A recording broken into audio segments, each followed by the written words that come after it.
7th Street. And also, he is one of the 2 people that actually started the very first JCC. And he's honored to be able to stand on the stage and hopefully be applauded. I'm sure he will be.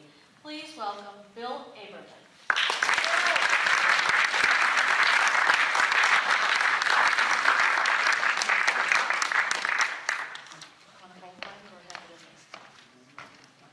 Thank you very much. I'll put this bottle down here. It's amazing how they bottle vodka now, right?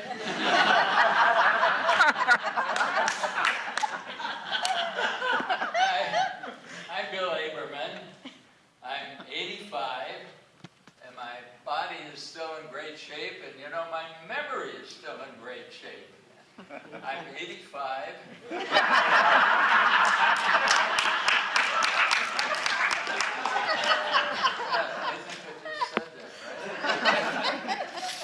I'll tell you about a guy that took a trip down to Africa, and it was amazing. He left a big city and goes into the jungle, and he couldn't believe it. He's walking along, and it's so dark, and thousands of trees around, and there's all sorts of junk and all over, and he passes muck and mire. Hi, muck. Hi, mire. And then he comes across, you can't believe this, it's an amazing, big, beautiful building that says, Home for the Elderly or Jewish People. So he decides to go in and see what's going on. And he walks in and he sees a little old lady sitting there like this. And he felt so bad. He comes up to her and he introduces himself and he says, you know, everything okay? And what's your name and so on? Tell me about this. She looks up and says, everything here is so much sugar. Everybody's so crazy. See that lady there? She's standing on the stairs and she don't know she's going up or she's coming down. But me, I'm so good. I'm so wonderful. Everything is fine. Knock wood. Knock, knock, knock. Just a minute. Somebody's knocking at the door.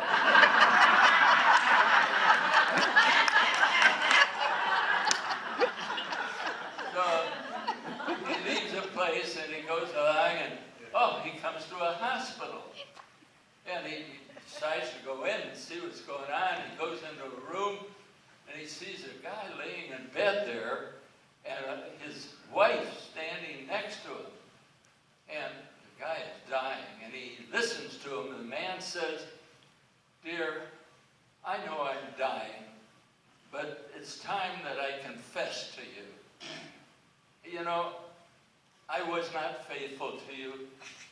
I cheated on you. I slept with your sister. I slept with your best friend. And I even slept with your mother.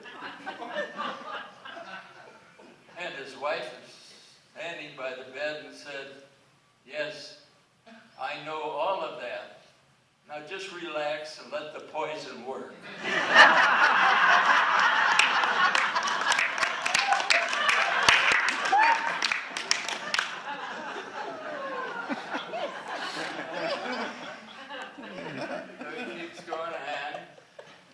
Decides he's going to go into the city. So it's a very, very busy city there in Africa. And he looks around and he says, I better take a cab. So he hails a taxi and gets in the taxi. And as he gets in, some woman also comes in. But amazingly enough, she has no clothes on.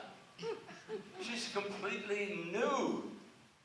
Well, the driver's sitting there and he looks back at her, and looks at her, and the lady says, you stop staring at me.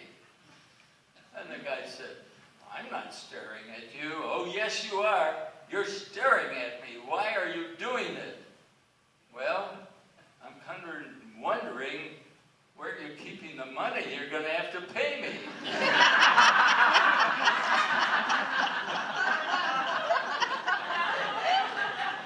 gets out of the cab and he decides to rent a car.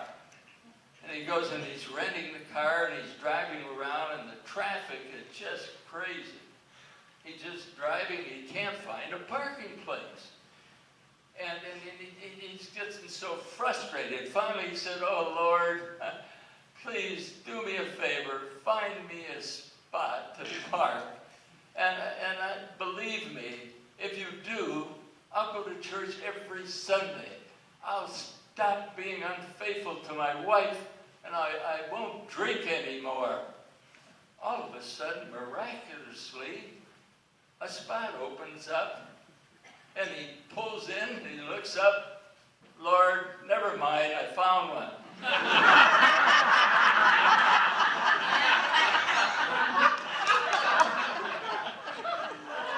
Well, there's this Chinese couple by the name of Wong. They've been married a long time, but he knows that his wife has not been faithful. She's been cheating on him for years. But they get together and they have a little baby. They're in the hospital and the nurse brings out the baby. And the baby is white. So the nurse says, "Well, what are you going to name the baby?" And Wong looks around and he looks at his wife and he says, "I know two things. One, two Wongs don't make a white."